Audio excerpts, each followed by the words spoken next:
Hello friends, welcome to Sitaram IAS YouTube channel.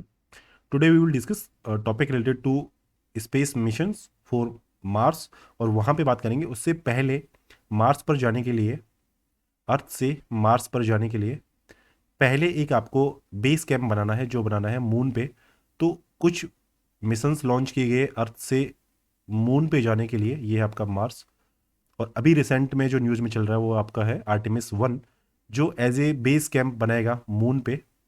ठीक है, तो ये आपको ध्यान रखना है कि आर्टेमिस 1 जो मिशन है ये आपका नासा का है और रिसेंट में इसको लॉन्च किया गया था। और ये आपका बिल्ड करेगा एक long term human presence moon पर 4 डिकेड्स टू कम, ताकि ये मून पे एक एज ए बेस कैंप बनाया जा सके और आगे की जो जर्नी है स्पेस में, डीप स्पेस में, उसको यहाँ पे जारी किया जा सके आगे के लिए। तो इसमें 3 चीज़ें हैं। एक तो है आपका स्पेस लॉन्च सिस्टम है जो एसएलएस नाम से इसका रॉकेट है।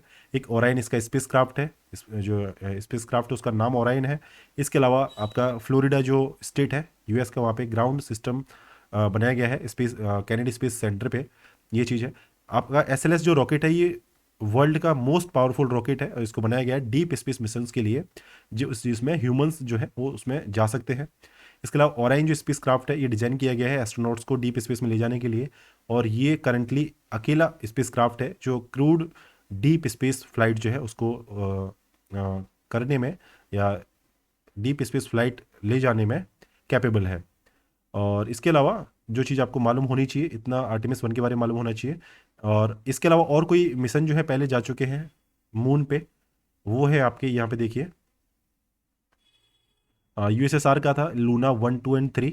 और लूना 2 जो था वो फर्स्ट स्पेस क्राफ्ट था जिसने मून की सरफेस पे इम्पैक्ट किया था, मतलब मून की सरफेस को जिसने टच किया था। यूएसए के थे लूनार ऑर्बिटल फर्स्ट था, लेकिन अपोलो 11 वो था जिसमें फर्स्ट ह्यूमन जो मून के लैंड पे वहाँ पे उतरा था। इसके अलावा इसने एलआरओ भी लॉन्च किया था, लूना रिकनसेंस आपका ऑर्बिटर था। जापान का हितेन था, चाइना का चैंग ए 1 जो फर्स्ट चाइनीज मून मिशन था। इंडिया ने 2 लॉन्च कर दिए अभी तक, चंद्रयान 1 और चंद्रयान 2। तो ये मिशन आपको मालूम होना चाहिए कि ऑप्शन देखिए पूछ लेगा कि इंडिया का मिशन तो आपसे पूछेगा नहीं, क्योंकि चंद्रयान 1 और चंद्रयान 2 आपको मालूम है। आर्टेमिस से यदि क्वेश्चन बनता है तो वहाँ पे पूछ लेगा कि लूना वगैरह जो है, बस आप याद रखें। लूनार ऑर्बिटल 1 जो है, ऑर्बिटर 1 है ये यूएसए का है, और लूना जो है वो यूएसएसआर मतलब रशिया का है। ये बेसिक चीज़ आपको मालूम होनी चाहिए। इसके अलावा 1969 से 72 के बीच में नासा ने अपोलो प्रोग्राम को लॉन्च किया था। आर्टिमिस का मतलब क्या है, ट्विन सिस्टर है अपोलो की, ये सब चीज़ें आपको ज़रूरी नहीं है पता होना। इसके अलावा हाँ, इसके ऑब्जेक्टिव क्या है आर्टिमिस मिशन के, ये आपको मालूम होना चाहिए क्योंकि ये बहुत डीप स्पेस मिशन है। ठीक है, तो ये इसलिए आपको थोड़ा मालूम होना चाहिए कि जो ओराइन स्पेस क्राफ्ट है वो डेमोन्स्ट्रेट करेगा ओराइन की जो हीट सील्ड है कि वो क्या हाई स्पीड और जो हाई हीट कंडीशंस है उनको विदस्टैंड कर सकता है क्या, उनको झेल सकता है क्या। इसके अलावा रेडिएशन इन्वायरमेंट जो है डीप स्पेस का, उसकी स्टडी करनी है। और ओराइन जो है स्प्लस डाउन के बाद में उसका डेटा रिट्रीव करना है फ्यूचर मिशंस के लिए। इसके अलावा और भी चीज़ें हैं कि जैसे ओराइन का ऑप्टिकल नेविगेशन सिस्टम है उसको स्टडी करना है। और मून का जो स्टडी करना है मून का, ताकि अर्थ की हिस्ट्री को, ओरिजिन के बारे में वहाँ से स्टडी की जा सके। इसके अलावा और भी आगे प्लान किए हैं 24-26 में, आर्टिमिस 2, आर्टिमिस 3 जो प्लान है। और नासा ने अभी विद आर्टिमिस मिशन नासा ने अभी प्लान किया है फर्स्ट वुमन को मून पे लैंड करने के लिए। ऐसे कुछ प्रोजेक्ट बनाए थे, आपको मालूम होना चाहिए। इसके अलावा रेट्रोग्रेड ऑर्बिट एक न्यूज़ है, आपको इन्फॉर्म मैं बता कर दूं कि रेट्रोग्रेड ऑर्बिट वो होता है जब जो स्पेस क्राफ्ट जाता है, तो जैसे मून का ऑर्बिट ऐसे है और मून जो यहाँ पे इस तरह से घूम रहा है ईस्ट से वेस्ट में, तो जो रॉकेट है वो जिस डायरेक्शन से जाएगा वहाँ जाके उसका जो रोटेशन है इसके इसके अपोजिट हो जाएगा, मतलब वेस्ट से ईस्ट हो जाएगा। तो ऐसी कंडीशन को आप बोलेंगे रेट्रोग्रेड ऑर्बिट। ये चीज़ आपको थोड़ा सा बेसिक मालूम होना चाहिए था। और डेस्टिनेशन मार्स वही है, अल्टीमेट ऑब्जेक्टिव है आर्टिमिस का नेक्स्ट जाइंट लीप करने के लिए ह्यूमन एक्सप्लोरेशन को मार्स पे। तो उसके लिए बेस कैंप बनाएंगे मून को। ये आपका डेस्टिनेशन मार्स नाम से एक चीज़ है जो आपको मालूम होनी चाहिए। और इसके अलावा आगे मेन टॉपिक जो है अपना वो है आपका जेम्स वेब स्पेस टेलीस्कोप। ठीक है, तो इसको इसी वीडियो में कंप्लीट कर लेते हैं क्योंकि जेम्स वेब स्पेस टेलीस्कोप पहले भी एग्जाम में पुट हो चुका है, इसके ऊपर मेंस में क्वेश्चन आ गया है। तो आपको बस इसके बारे में बेसिक इन्फॉर्मेशन बता दूं कि इससे पहले एक हर्शेल स्पेस ऑब्जर्वेटरी थी, 2009 में उसको लॉन्च किया गया था। और अभी जेम्स वेब को लॉन्च किया गया है। तो इसकी मिरर वगैरह में डिफरेंस है। तो इतना स्पेसिफिक आपका जो पॉइंट है ये पहले पुट किए जा चुके हैं मेंस में, पूछा जा चुका है पर्टिकुलर क्वेश्चन जेएमसीक्यू के ऊपर। तो अभी इंपॉर्टेंट इतना ये नहीं है, बट अभी इतना है कि क्या चीज़ें इसमें नई हुई है तो वो देखना है कि अभी टेलीस्कोप ने कैप्चर किया है गैलेक्सी क्लस्टर को, जिनके नाम ये है। और दूसरा है आपका MACS, ये जो नाम है, नाम आपको याद नहीं रखना है, बस आपको गैलेक्सी क्लस्टर जो है इनकी इमेज टेलीस्कोप ने भेजे हैं, इतना बेसिक आपको मालूम होना चाहिए। और दूसरी चीज़ है कि डिस्टेंस गैलेक्सी जो है विजिबल होती है, क्योंकि सर्टेन टाइप ऑफ जो ऑब्जर्वेशनल फिनोमेना है, ग्रेविटेशनल लेंसिंग, वो वर्क करता है। तो मेनली आपको जो चीज़ है वो इस न्यूज़ में मालूम होनी चाहिए कि ग्रेविटेशनल लेंसिंग क्या चीज़ है। इस पूरी न्यूज़ से आपको ये चीज़ पता करनी है।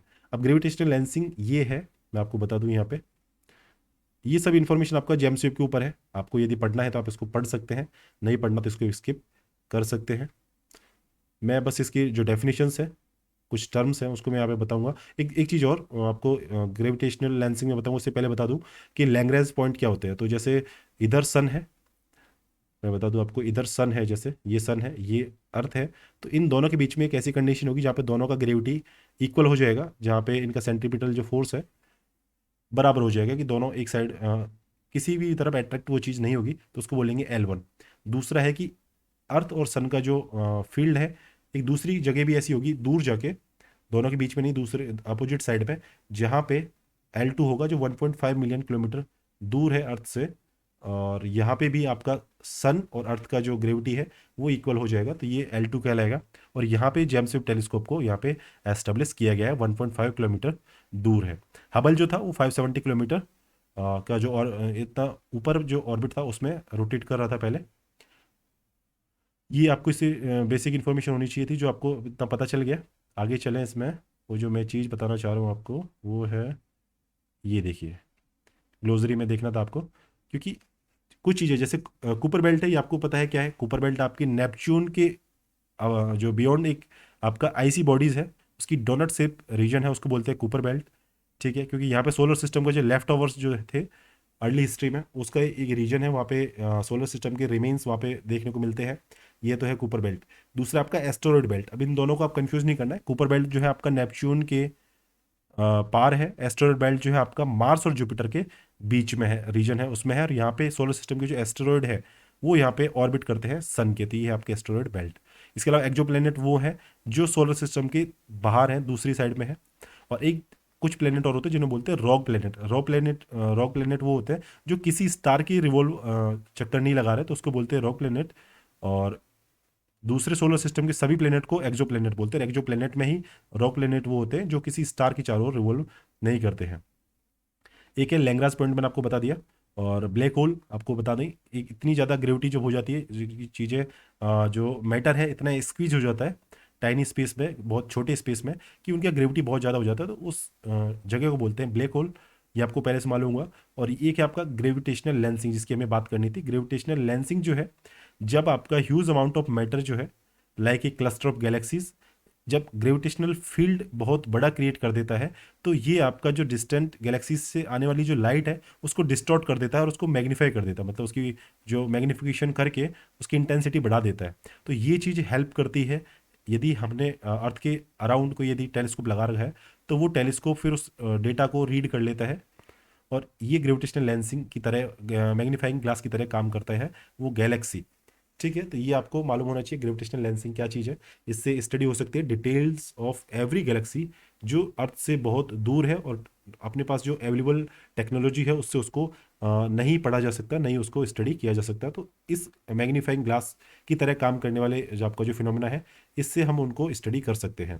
तो ये ग्रेविटेशनल लेंसिंग आपको मालूम होना चाहिए, और शायद ही प्रीलिम्स में क्वेश्चन बन जाए। तो आपको बस ये डेफिनेशन जरूर याद रखें, ये कीवर्ड है ना वो याद रखें, कि जब मैटर, जब बहुत ज़्यादा अमाउंट का जो मैटर, यदि जैसे गैलेक्सीज का क्लस्टर वगैरह जो है जब मिलते हैं, तो ग्रेविटेशनल फील्ड उनका बढ़ जाता है, और आपका जो लाइट है बाहर दूर की गैलेक्सी से आने वाली, वो डिस्टॉर्ट और मैग्नीफाई हो जाती है। इसको ग्रेविटेशनल लेंसिंग बोलते हैं, और इस इफेक्ट को बोलते हैं ग्रेविटेशनल लेंसिंग। ऐसे ही एक इफेक्ट होता है जिसको बोलते हैं फुजीवारा इफेक्ट। ठीक है, तो ये आपका इन्वायरमेंट से था। फुजीवारा, जब दो साइक्लोन जब मिल जाते हैं तो उसको फुजीवारा इफेक्ट बोलते हैं। ये साइक्लोन 1 साइक्लोन 2 है। तो ऐसे इसको याद रखें, ग्रेविटेशनल लेंसिंग क्या चीज़ होती है। नेबुला आपको पता है, क्लाउड ऑफ डस्ट और गैस होते हैं, दो तरह से बन सकता है, या तो कोई स्टार डाई हो रहा हो या एक्सप्लोजन हुआ हो, या फिर दूसरा यदि स्टार का फॉर्मेशन हो ही रहा हो, रिसेंट में गैसेज जो है एक्यूमुलेट हो रही हो, तो उस टाइम पे जो एक क्लाउड बनता है तो उसको नेबुला बोलते हैं। ये चीज़ें आपको बेसिकली पहले से मालूम होगी, बस gravitational lensing, Lagrange point, exoplanet और एक रॉक प्लैनेट, ये चीज़ आपको मालूम होनी चाहिए। कूपर बेल्ट और एस्ट्रॉयड बेल्ट में आपको डिफरेंस मालूम होना चाहिए। ये हमारे साइंस एंड टेक की न्यूज़ का यहाँ पे डिस्कशन है। कुछ पॉइंट है यहाँ पे, इनको मैं नेक्स्ट शॉर्ट वीडियो बना के इसको आपके साथ में डिस्कस करता हूँ, क्योंकि ये वीडियो काफ़ी बड़ा हो जाएगा, आप फिर उसको पसंद नहीं करेंगे या फिर आप उसको स्किप करने की कोशिश करेंगे। तो नेक्स्ट वीडियो में इसको हम डिस्कस कर लेंगे।